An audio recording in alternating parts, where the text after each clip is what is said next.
things. So there I am, and I'm on the spot, and cameras are rolling, and I've got to say something on behalf of America. I'm America, and I have to do it right, and I have to stand up for these people whose countries are being ravaged. And so when it went well, which it did on occasion, at least rhetorically, you know, I would come home, and I'd come home late, and I'd wake up my son, because I'd have missed our normal time together, and I'd say, "Will you get a bite to eat with me?" And you know, he'd go the next morning to school with these black circles under his eyes, and so we'd sit, and I'd say, "So this is what happened. So this is what the Russian ambassador said, and this is." And my husband was back at Harvard teaching, so he was my companion, my son.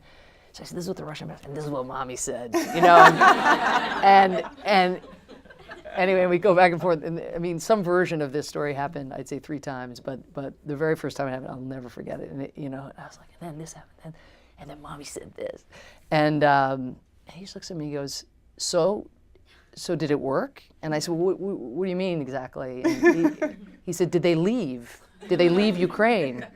And I said, not yet. And you know, life is.